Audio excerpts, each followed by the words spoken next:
Greetings and welcome back to Room 303 and our chats with Emily as we are calling our readings through the poetry of Emily Dickinson. We are in the Johnson edition. We turned out a poem 599. There is a pain so utter. Do you guys remember when we did 341 a while ago? After great pain, a formal feeling comes. The nerves sit ceremonious like tombs. The stiff heart questions, was it he that bore, and yesterday or centuries before? The feet mechanical go around of ground or air or not. A wooden way, regardless grown. A quartz contentment like a stone. This is the hour of lead. Remembered if outlived, as freezing persons recollect the snow. First chill, then stupor, then the letting go. And you guys remember when we did 396? There is a languor of the life more imminent than pain, 'tis pain's successor, when the soul has suffered all it can. A drowsiness diffuses, a dimness like a fog envelopes consciousness, as mists obliterate a crack. The surgeon does not blanch at pain, his habit is severe, but tell him that it ceased to feel the creature lying there, and he will tell you skill is late, mightier than he has ministered before him. There's no vitality. Now, in this poem, by the way, published in The Nation in 13th of March 1929, we are back to another theodicy and the question of the abyss. And our assumptions are that you've been following our stuff at learnstrong.net, down that left-hand side, Chats with Emily, our playlist. Hopefully you worked our set of introductory comments in the preceding 598 poems. We just finished with a poem about near-death experiences, 3 times we parted. I think in many ways we're back to Dante, where he argues in the Divine Commedia, the only way is through. You don't go to hell, you go through hell, right, his argument. And she runs it like this. There is a pain so utter, it swallows substance up, then covers the abyss with trance, so memory can step around, across, upon it, as one within a swoon goes safely, where an open eye would drop him, bone by bone.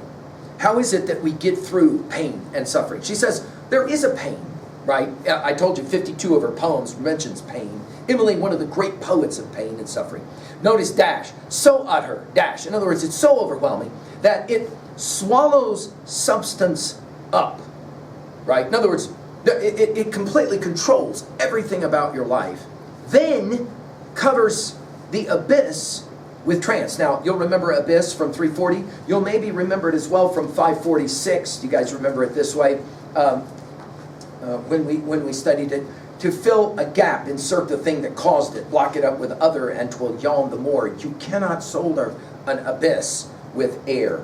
And when we get to 1322, we're going to play it again, this abyss game. And it's going to read like this for us. Floss won't save you from an abyss, but a rope will. Notwithstanding a rope for a souvenir is not beautiful, but I tell you, every step is a trough, and every stop a well. Now will you have the rope or the floss? Price is reasonable. And then this idea of the trance. We saw that in 195. When we get to 1443, she'll play the game this way with the trance. A chilly peace invests the grass, the sun respectful eyes. Not any trance of industry these shadows scrutinize, whose allies go no more astray for service or for glee, but all mankind deliver here from whatsoever see. She says, there comes a moment when you have so much pain that you almost hit like a trance. So memory can step around, across, upon it. In other words, there's so much pain that somehow or another you got to get through this, and the only way you can get through this is by not remembering what caused the pain, as one within a swoon. By the way, the word swoon we'll come back to at 1072, and she'll play the game this way. She'll say, title divine is mine, the wife without the sign, acute degree conferred on me, empress of Calvary, royal, all but the crown, betrothed without the swoon. God sends us women when you hold garnet to garnet, gold to gold, born, bridled, shrouded in a day, try victory. My husband, women say, stroking the melody, is this the way? The idea of the swoon, then, allows one to go safely around. When, if you didn't do it that way, an open eye would drop him bone by bone. Now, I think much of this poem is back to 280. I felt a funeral in my brain, and mourners to and fro kept treading till it seemed that sense was breaking through. And when they all were seated, a service like a drum kept beating till I thought my mind was going numb. And then I heard them lift a box and creak across my soul with those same boots of lead again that space began to toll, as all the heaven were a bell and being but an ear, and I and silence some strange race wrecked solitary here. And then a plank in reason broke, and I dropped down and hit a world at every plunge and finished knowing then. I think this bone by bone is central. In other words, there are things, and this is, I think, our argument at 2a, there are some pains. The only way that one gets through it is to shut down the memory of how it happened and just get on through it, right? At 2b, the S sounds of this poem, I think, are fascinating because it's a poem about sinking.